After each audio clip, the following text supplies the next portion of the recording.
I'm sometimes too nice to my friends. I tend to do favours for my friends even if they seem pretty ridiculous, as long as it's not terribly out of my way. Most of the time it's, help, I'm drunk and need a ride home. Well, one night at like 1:30 am, I get a call. A very drunk friend of mine, Claire, is begging me to come and pick her up and give her a ride home. The bar is closing soon and she's too drunk to drive home. The bar she's at isn't too far away from my house. It's about a 10 or 15 minute drive away.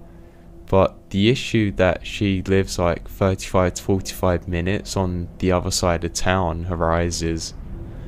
Claire has been extremely nice to me in the past, and the thing was, I did owe her a solid favour, so I had no problem actually helping her out. So at about 10 to 2, I grabbed my keys and then left the house. I get to the bar at around 2:05 and she's sitting outside on a bench by the doorman. I pulled into the parking lot, which was pretty empty since the bar is closed, and I assumed that the cars remaining were the workers who had yet to leave. I get out of the car and start walking to Claire, who is kind of slumped over. I was hoping she wasn't passed out drunk, and when I get to her, the doorman asked me if I was her ride. I told him yes and showed my ID for proof, and what he said next was kinda disturbing and concerned me a lot at the time. Hey, I was supposed to leave when we closed, but I have a strong feeling your friend was roofied. She's been on the porch drinking all night and some guy kept hovering around her. I assumed it was a boyfriend or whatever, but he literally never spoke to that guy once. It's just kinda weird. She was either drinking or chatting with other girls around her. Well, anyways, she chugged her last drink, came up to me and told me you had come to pick her up, and asked me if she could sit by me. She told me she felt very dizzy and sick. I told her sure, hoping she just drank too much, and she passed out right after and she sat down here. After that I couldn't see that guy anymore, but I didn't want to take any chances. So, visibly concerned, I thanked the guy profusely, and he even helped me carry Claire to my car. Midway carrying her though, she's kind of coming to it. You know, like somebody who's just woke up after a surgery? That really groggy feeling, not knowing where they are, talking all kinds of nonsense. I don't remember exactly what she was talking about, but I'm sure if I wasn't on high alert about her possibly being drugged, it was some funny stuff. So, we get her buckled in, I thank the guy again, and he just says he hopes that we get home safe. So, now, I'm on my way back home. Hoping my friend is only stupid drunk and not drugged, I started driving her towards her house. The whole time I am trying to keep an eye on her and an eye on the road. She's now snoring asleep, which puts me at ease a little bit. But about halfway to my house, my fuel light comes on. Cruising the fuel economy of a sports car, I pulled into the next gas station. It's one of those small gas stations that doesn't really have a 24-hour store, so I'm on extra high alert when I start to pump the gas. The gas station is about a block from the freeway, and right at the corner of the intersection. The street itself is pretty dark, with a lonely lamppost shining very pitiful light at large intervals. I get that really dead feeling, like this place is just abandoned. To give an idea of positioning, the gas station is in the corner of an intersection, so that means that the storefront should be facing south, and we were right in front of where the gas pumps were. The east would be where there are some air pumps and tyres and parking spaces. The north would be a diesel pump right behind the store, accessible from the streets behind the gas station. I drive a Corvette, so that means that the filler is on the rear end of the car, and I'm leaning against the rear looking around. To my left I hear a weird metallic scraping sound. So I turn around and I see this guy about 15 or 20 feet away from me come from around the corner dragging a long metal pipe on the ground. I immediately sense that I am possibly in a dangerous situation now. The guy almost posed, but he's not looking at me. It was weird. It was rather that he was looking into my car. I'm on defensive mode now, but hope I can get him to leave, so I call out, "Hey, everything alright?" Without looking back at me, he answered, "You took my girlfriend from me. I'm gonna take her back." Now, he turns to look at me and he's got blood in his eyes. Before he begins to take a step though, I start yelling, hoping that he'll back off. I am a little over 6 foot tall, and I'm not exactly skinny, but not exactly bulky either, but I have a really deep voice. "Back off, turn around and leave. No one has to get hurt." He then steps towards me, clearly unimpressed, so I automatically pull my handgun from the inside waistband holster and draw on him. "Back off now, no one has to die." I started yelling even louder, pretty sure my voice cracked because I'm so scared. No amount of self-defense classes and time at the range prepares you emotionally for this kind of situation. Even though I carry, I am really against violence, and killing someone is something that I do not want to do. And I'm so scared at this point. Anyway, I'm in panic mode and the weird guy throws a pipe at me. It whizzes by, but thankfully not towards my car, to my right, and I dive behind my car for cover. I have no idea if he has a gun himself, but I was going to put some kind of cover between me and him. And by the time I kneel up and aim over the rear of my car, he's booked it. I hear a car door slam and tyres begin screeching as he launches off the curb on the east side of the lot and is tearing down the road, swerving all over the place. In my own panicked hurry, I pump the car full of gas, screw the cap on and tear out of there myself. Claire, however, is still completely passed out in the car, and now I'm afraid because I'm convinced she's been drugged up and we were followed by that guy. Being more concerned about her earlier and keeping on the road, I must have not noticed him following us earlier. The whole way back to her house, I'm very wary of any car that's behind me.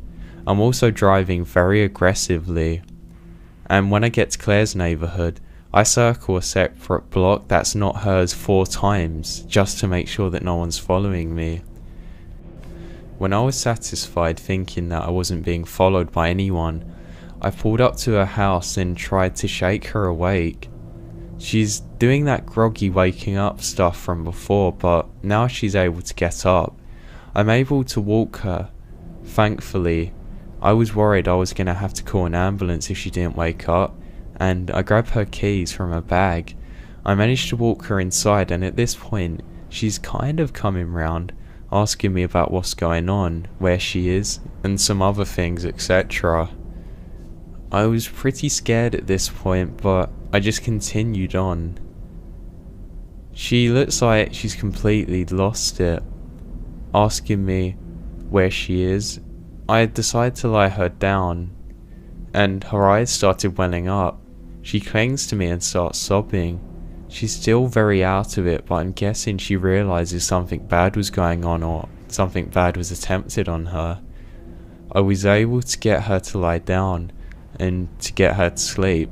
I write a note for her which pretty much said, "Hey, I'll be in the next room. We're going to take you to hospital in the morning to have you checked out." Fast forward the following morning, she's sick as a dog. After she expelled some demons from her stomach, I drove her to the hospital where she got tested and treated. I still shudder to think what might have happened had I not have been there at the time. Now I do know some martial arts, but that's not something I want to take against a crazy person with a pipe. Claire still doesn't remember much from the night except calling me and waiting and sitting down by the doorman. It still terrifies me to this day to think of what would have happened to not only myself but Claire more than anyone had the doorman not been so nice and I didn't turn up. When I was 22, I moved 1,000 miles away from my Midwest home to the beautiful foothills of Tennessee. I had a new job, new car, and a nice apartment, but I didn't know a soul outside of work. If my phone rang, I'd expect to hear a faraway family member or my long-distance boyfriend who was still in college. This was a landline, no cell phones were out yet. Despite being very alone, I was managing well with the excitement of all the new things in my life. I'd only lived there for about 2 weeks when the unwanted calls started. The first call. It was a man's friendly voice who asked what I was doing. I couldn't place him and I thought maybe it was one of my cousins or uncles. I asked for his name and he laughs a little. Suddenly, his tone gets very dark and angry. He says, "You know exactly who this is, darling." I paused, deciding if this guy was simply calling the wrong number or if he was just a creep. And at this moment, I was so freaked out. He then recites my brand new unlisted / published phone number and my name. I was so scared. An intense chill races through me. I've only given my new number to my parents, sister, boyfriend, apartment manager and employer. I'm new to this city and this lovely southern state. He does not like it when I tell him he called the wrong number and he starts yelling at me. Then, suddenly, he tells me in a much calmer voice that many vulgar things he's going to do with me. I hang up and brush it off. He calls again at around 1 AM. I tell him to go away and hang up, but he keeps on calling, so I unplug the phone and return to sleep. However, as days go by, the calls continue and escalate. He starts mentioning personal things about me. He said that he was going to do stuff when I was alone. He knew where my fridge was, and he knew that I was allergic to cats. And this was all in the same conversation. It was so weird. As I listened to his words, I was standing in the kitchen looking at the calendar taped on my fridge. And he told me that I had Mary written in pink on the 17th with a heart around it, because Mary is my sister and her birthday is on the 17th. At this point I started shaking and crying. I was so scared, because suddenly I realised this creep has been in my apartment. I was alone with no friends or family to run to for the night. It was me versus a creepy man. I didn't sleep much that night. Early the next morning, I talked to the apartment complex manager before heading to work, telling her what had happened and that I want the locks changed that day. She gets a weird look on her face and after a long pause she says, she knows who's been in my apartment and that it won't happen again. It turns out she had a creepy, weird maintenance guy who noticed a young woman moving into an apartment alone and thought I was his new pet. She had changed the locks immediately and promised that she would personally keep the other key. Although the creepy calls had stopped, I'm still paranoid, and I was for an entire year when I went from my apartment because I never even knew who this guy was or what he looked like. I moved out the moment my lease was up. Only after thinking about it years later did I realise that her weird expression likely meant that this had happened before. Plus, she didn't even fire him. Now, to give you some context, this occurred roughly 14 years ago when I was about 12 years old and living in the eastern side of the Australian rainforest. When I say rainforest, our house was on a 40-acre property surrounded by bush. The house itself was owned by a Swiss man named Hans. Occasionally, He would come down for us and slash all of the long grass so that way we could easily get access to our house in the summer. It was also extremely handy because if you know anything about Australia, it's that we have tons of beasties that would very easily kill you.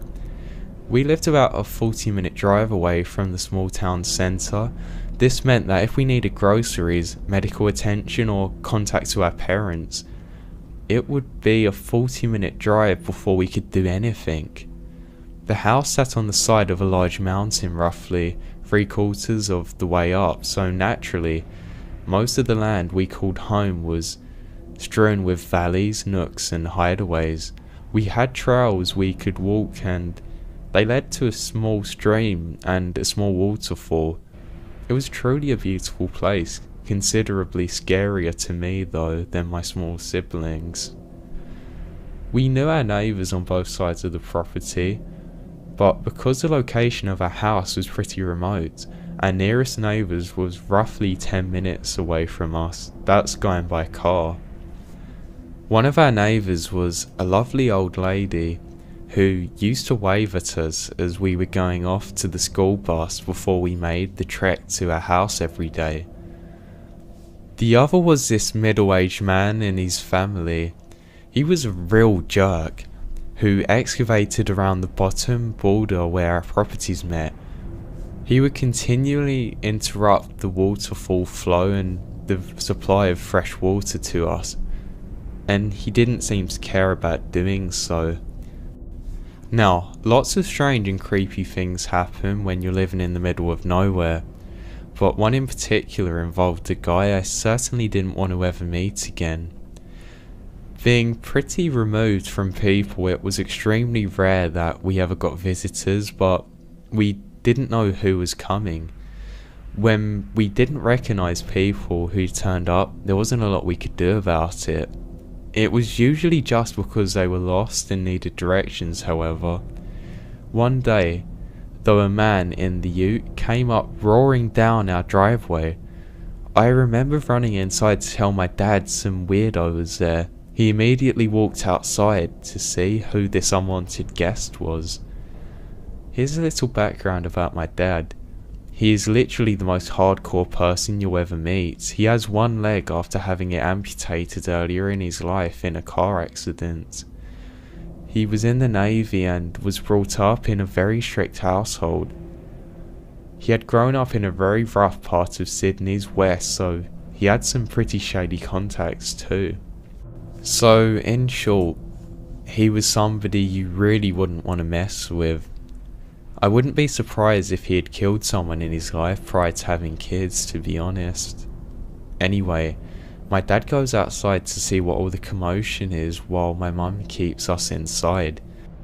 Now, being protective, the man has a red dog in the back of his car that looks like a German Shepherd crossbreed. It's more brown than red, but it still looks really strange. It snarled at my dad, but immediately cowered when this stranger told it to shut up. Our own dog, Millie, re-owned beast killer just for the record, was snarling and going ballistic whilst being chained up to the house. Hi, my name is John. The way the man spoke was like he was a salesman, a really slick and smooth guy who on the outside seemed friendly but with the overtone of wanting something.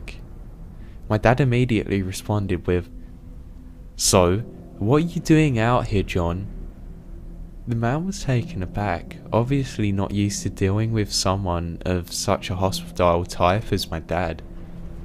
They then talked for a while, and I could hear my dad talking with a sense of confusion about whatever this man had to say.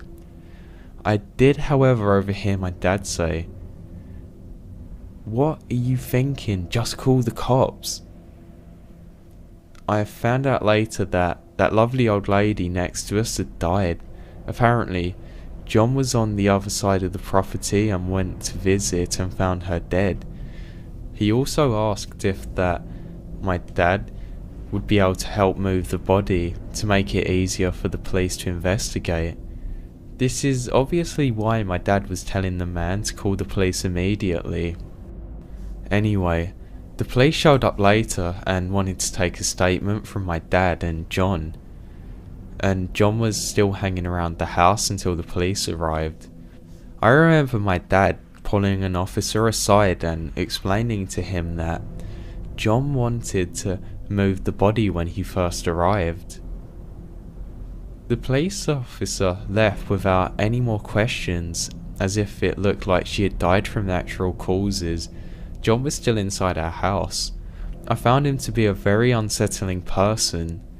The way he smiled, the darkness of his eyes.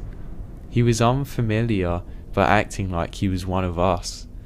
I remember it was a school night and I was trying to watch the TV when he was playing songs on his guitar with my mum and dad at the table. I was angry because he was ruining my shows, and I told my mum I wanted him to go and I thought he was weird. She smiled and told me she felt the same and I should just go off to bed. So the next day, things seemed pretty normal. I went to school, came home, not seeing the familiar friendly face of the old woman strung kind of scared me a bit, and I found it unsettling. It was almost calming seeing her.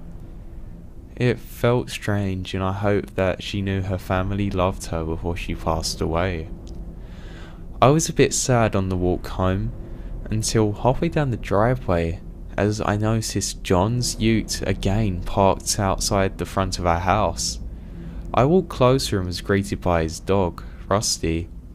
He walked outside with my dad and I heard him call Rusty to his car as he was leaving. Apparently he was borrowing some tools from my dad. He left and waved goodbye like he was someone that I was going to miss. Again, that sense of familiarity made me feel uncomfortable. I didn't know this guy. I didn't like this man. I was hoping he would never come down our driveway again. My dad pulled me aside and asked me what I thought of John. I labelled him a weirdo and told my dad I was hoping that he wouldn't come back. For the second night in a row, when John returned Dad's tools, he was sitting in our house playing guitar and annoying everyone, with my mum and dad visibly unimpressed by the situation. I heard my mum and dad argue about him hanging around until eventually my dad told him he needed to leave as it's time for us to go to bed. However, he still insisted that he would stay and he tried to find an excuse to do so. I found that very odd. I was very polite and knew when somebody needed to not stay, so why didn't this man do the same? Or did he not know why he wanted to leave? It was strange, almost like he was lost. However, after ushering him out, my mum and dad had a big talk in their room and my dad told us that he didn't like John at all, and that when he was going to ask him not to come over anymore, and if we ever saw John again, I must immediately tell him. The next day was a Saturday, so we were going to blow up our inflatable pool and go outside for a swim around 11 AM. But just as we went to do so, the sound of a car thundering down the driveway alerts me and I go outside. I run back inside and tell my dad that it is John, just like the first time I ever laid eyes on him. John, it's him. Dad, quick. My dad then goes outside and we stay inside with my mum, watching and listening for a screen door. John again, with his weird, over-familiar smile and dark eyes, greets my dad and is met with, "Look mate, I don't know who you are or what you think you're doing, but I don't want you coming around here anymore. You scared my kids and wives. I don't want you here, understand?" I didn't hear exactly what John had replied with, but from the tone of his voice it sounded like he was confused and tired for some reason with my dad. However, my dad wasn't having any of it and told him to go or he would call the cops. As he was leaving, my dad said, "Don't come back or you're going to be sorry."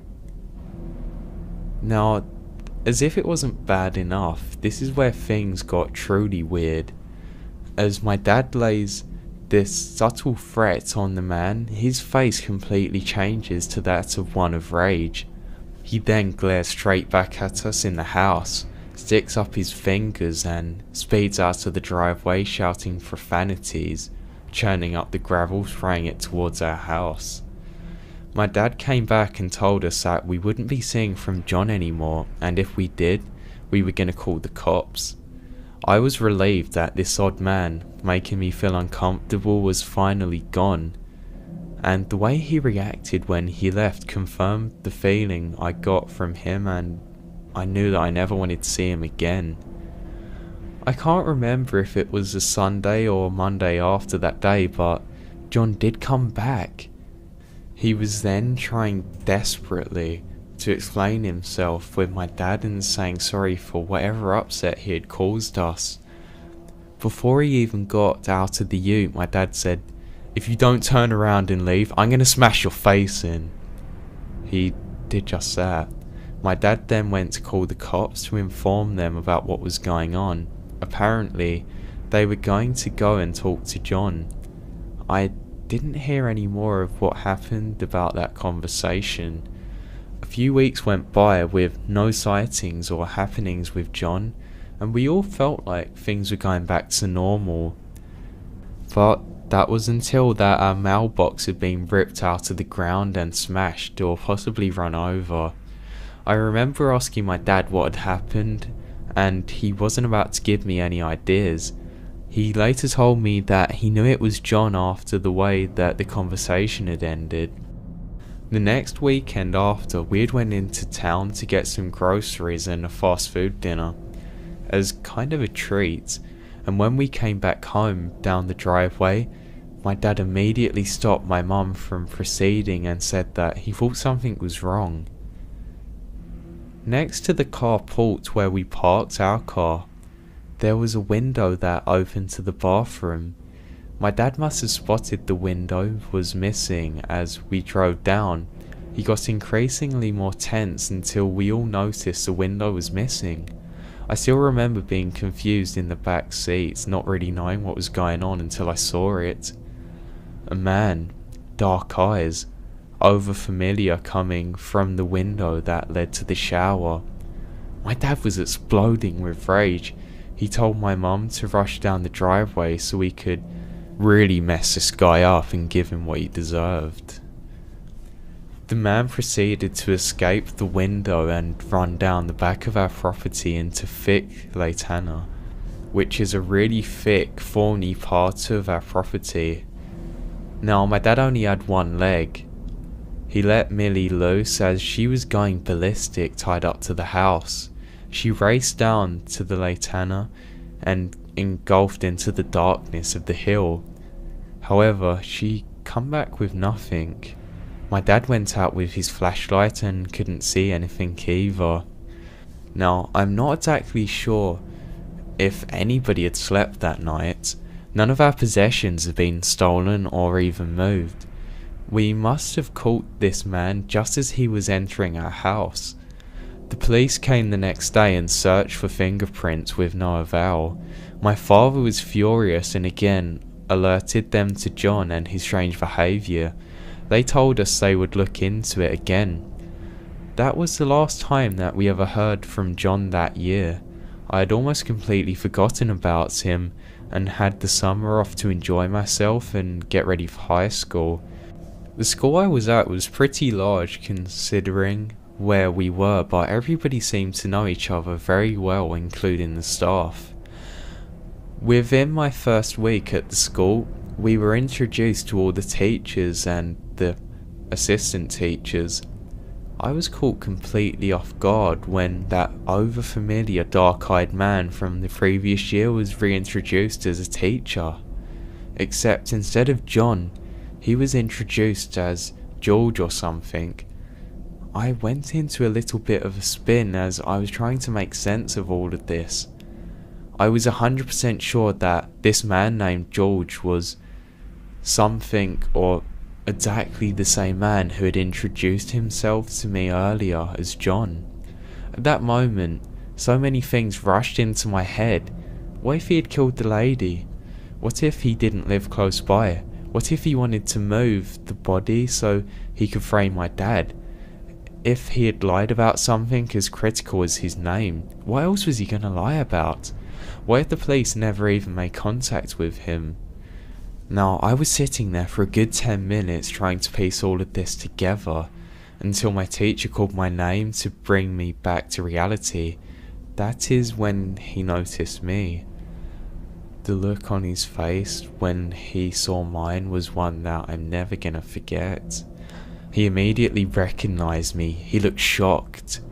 His eyes were wide and he said nothing. He just stared at me. I just found out his dirty little secret. I can make sense of all of this now. The one feeling that was uncomfortable to me was overwhelming. Later that day I rushed home to tell my dad what I had found out. He was shocked and repeatedly asked me if I was sure. He went to school the next day to discover that the man had put in an indefinite leave the next day and wouldn't return. When we learned of the news, my dad told me to watch out for him and that I should watch out for John or George, whoever it was, if they ever returned. So whoever you are, John, George, Greg, let's never meet again. When I was about 7 years old, I was at a friend's birthday party. We went to the local cinema with a group of about 6 other kids. My friend and her mother had decided to go to the bathroom during that movie, and I told my mum, assuming that she'd come with me, because even then I knew going places alone as a child could be dangerous. But she didn't go with me.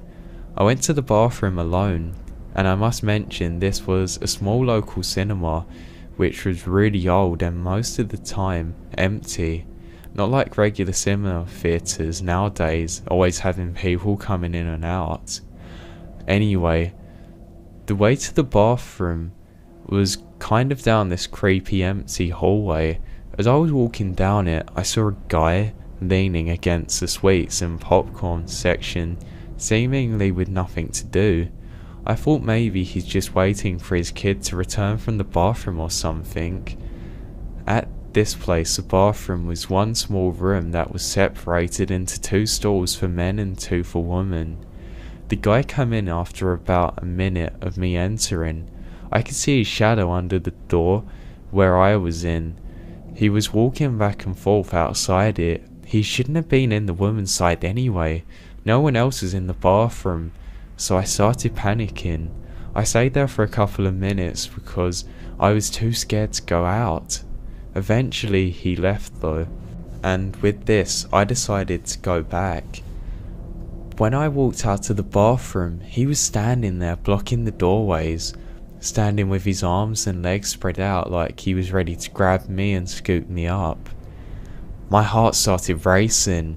He was more than twice my size. I was terrified. I thought I was fast enough to jump through the gap between his legs, and I did so. I skidded on the carpet and burnt my knees, but I got up as fast as I could and ran back to the screen where the party was at. I wish it ended there. That night at home, I remember hiding this baby doll I had because I thought the guy was going to come for me. I wanted to protect her. I was so scared. My mum noticed me acting weird and asked me what was wrong, and I told her what had happened about the weird man that tried to grab me when I was at the cinema. She kind of brushed it off, thinking that I was just acting weird and there was nothing out of the ordinary, though I saw in her eyes that she was worried.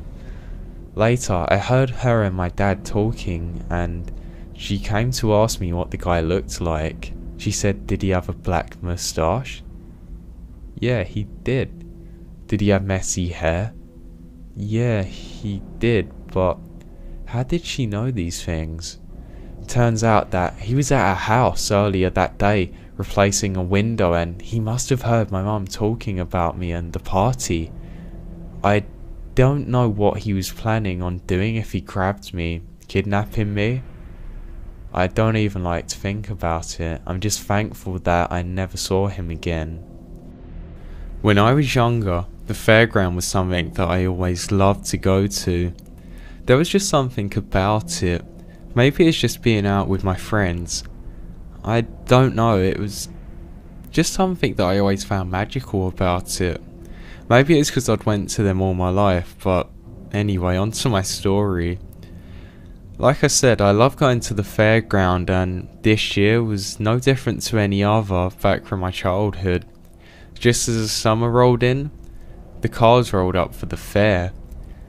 I used to go to it just with my parents, but as I got older, to let's say maybe 13, 14, I stopped going with my parents completely and could be trusted to go to the fairground on my own.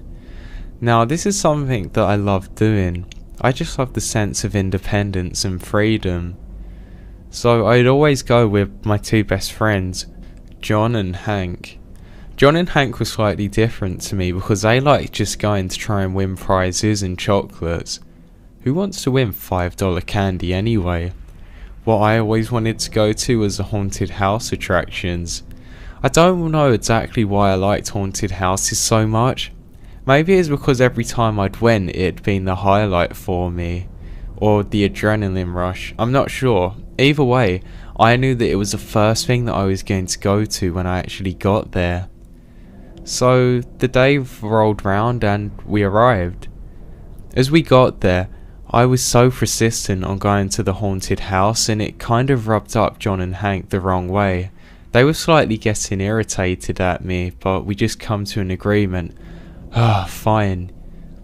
You two go off to whatever you want to do, and I'm going to go to the haunted house by myself. Just meet back near the slides.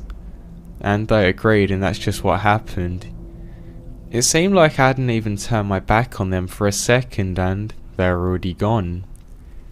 As I realised this, I started walking off by myself. Everything was normal. I decided I'd go and get some candy floss just before I actually started though. I really enjoyed this candy. I don't know why I liked it so much. It was only $2 too, so I thought it was quite cheap. I turned round to look for any sign of them, but I couldn't see them at all. That was weird. Just as I was enjoying my candy, it started to rain. I thought to myself, this is just gonna make my new shoes get wrecked. But hey, it's gonna make the house all the more scary. And just as I walked further off on my own, I started to get a really weird feeling, almost like I was being watched. I didn't feel comfortable. There were a few other people here, but I don't know, it just felt odd, almost like I was in a bubble, or I was somehow different or special compared to everyone else, but not in a good way. Almost like I was a target. I just thought it was the adrenaline kicking in and the excitement of knowing I was about to go to that haunted house. Where they set up the haunted house was really cool. It wasn't very well lit up, so it was almost hard to see, but it overshadowed the whole rest of the attractions at the park. I began walking there and I looked up and I saw a flash of lightning, and it was right next to the moon. Oh, this is sick. I can't wait to get in there. As I was walking, I could hear my trainers getting wrecked, but I didn't care. I could just go and throw them in the wash when I got home. So I kept on walking up to the haunted house. The excitement began to overtake me, but so was this overwhelming fear. I wasn't sure what to do initially. It was just weird. I stopped in my tracks once again after taking a step forward. I guess it was just the feeling of being alone, I thought to myself, and knowing that I didn't really have any backup. After I looked around, I couldn't even see anyone else around me in this side of the park. It was really strange.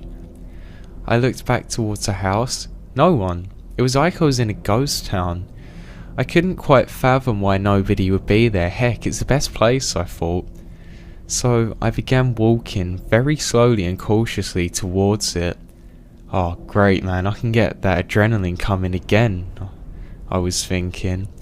As I was taking steps though, however, I got that overwhelming sense of being watched again. It was raining quite heavily now, and I could still hear people in the distance, but maybe it was a paranoia, but it almost felt like I was completely alone there. and I continued walking even closer. As I did, the adrenaline kept rising and rising. Oh, at least I haven't got to wait in line for anyone, I thought to myself, as I walked right up to the counter. Hey, anyone here? I'm ready to go in the haunted house. Hello? Hello? I didn't hear anything. Oh, great, I guess it's closed. I didn't hear anything even after I said that aloud. I thought maybe thinking aloud would prompt somebody just to pop up. Why are there no staff here? This is really weird. I suddenly got an overwhelming urge to just get out of there. I was looking to the ground trying to think, then I saw a sign. Short on staff, but ride is still open. Just walk in. Oh great, I haven't even got to pay. This just gets better. And I walked up to where you have to go in. Now it was extremely dark and I couldn't even tell if there was a door shut. Luckily, I had a small torch on me and I lit it. As I did, I could see that it was in fact open. I took one step in there and I almost felt like every fibre in my body was telling me to book it out of there. But I didn't. I thought that was just how you were meant to feel. So I walked in. After what seemed like walking for an eternity, I was really confused and stopped in my tracks once again. This just doesn't feel right. How could I have walked this far and not even found any of the rooms in the house? Maybe it was shut. Either way, it's pretty cool. And I continued walking and I went into the first room. Oh wow, this is really cool, I thought. There was all kinds of weird ghost noises and screams, and there was an animatronic that jumped out at you and it really made me jump. I continued round the corner and was met by some stairs. This is amazing. How did they make this look so real? I thought. It was almost like it was an actual house I was in. Now at this point, I could have either went left or right. Left would have kind of talked me back to that room I just in, and the right just looked like it was going to be some more audio loops trying to make you jump. But the stairs just had something enticing about them. I didn't know if they were safe enough to go up. I took one step up and I heard the loudest creak in my life. It made me jump. It was almost too loud. I knew the adrenaline was getting to me, but I was almost shaking now. Something was just off. I couldn't even hear anybody else in the distance. I only realised this later looking back on it, but at the time I was so in the moment. As I looked there, I saw a small arrow on the wall pointing to go up.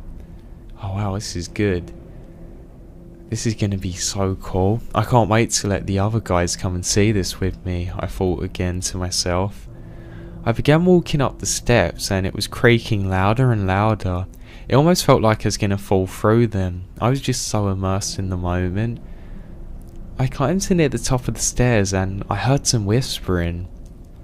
That almost sounded too real. Maybe it's just the staff. This is weird. I took another step and I heard it again, and I'm pretty sure that I saw somebody move. I got to the top of the stairs and it was completely black. I was thinking to myself, this can't be where you're meant to go, surely, but the arrow pointed right up here. Just as I went to turn back, I heard a staff say, in a deep, menacing voice, "No, this is right, you just keep on walking right up here." So that was just what I was about to do. I turned round and I could see a room. It was very dark again, with almost just one candlelight illuminating it. There were some others I couldn't see, and this long hallway that led to a sign that said exit. Oh, well, that was short, I thought to myself, and I was really annoyed.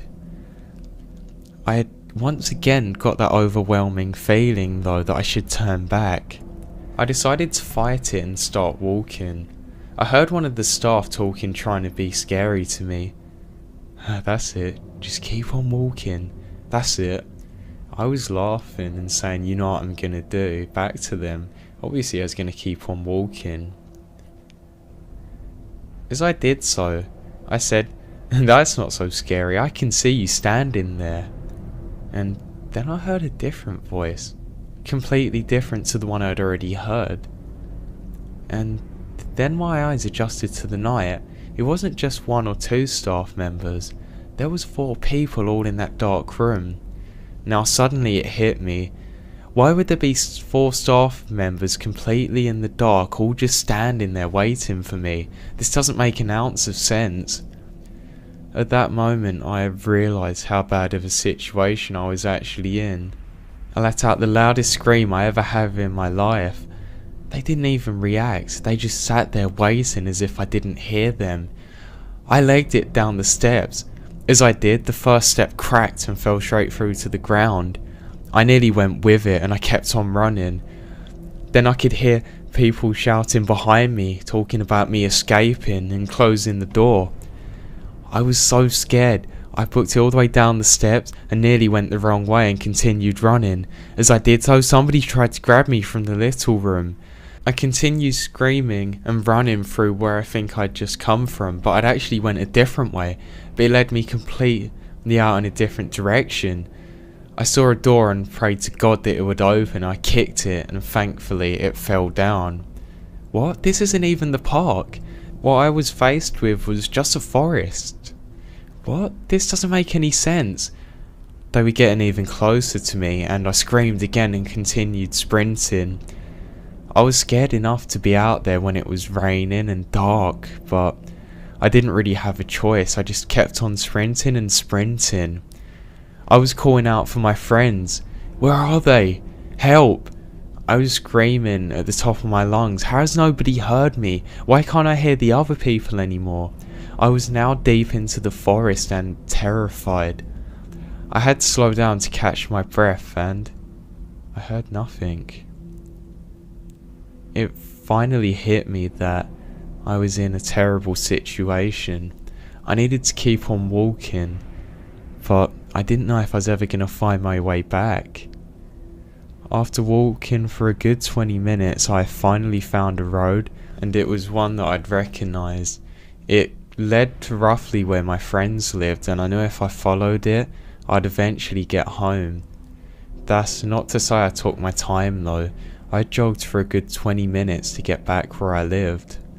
As I got back, I was met by my 2 friends.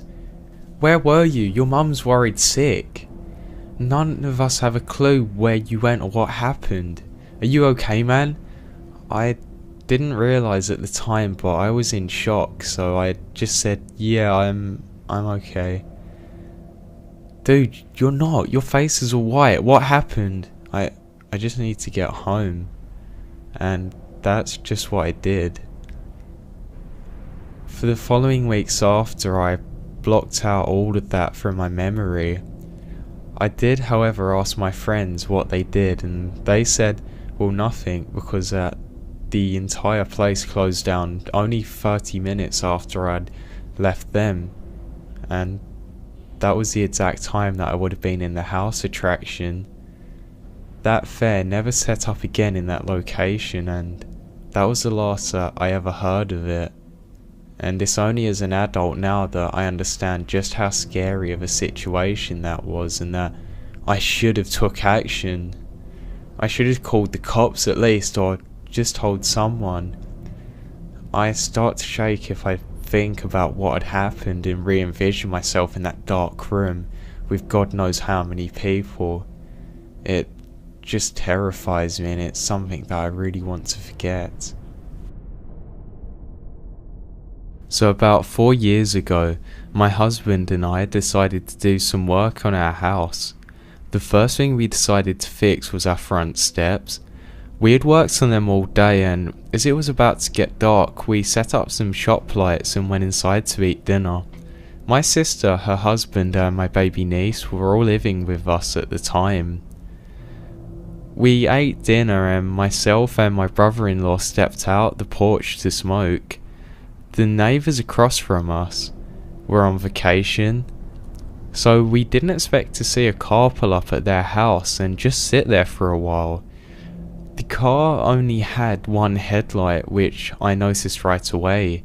After a few minutes of nobody getting out, they pulled out and left.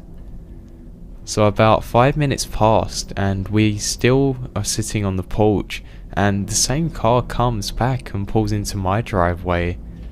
This gruffy, nasty, bearded man gets out, and so does his wife, who was on some kind of drug, and God knows what drug it actually was.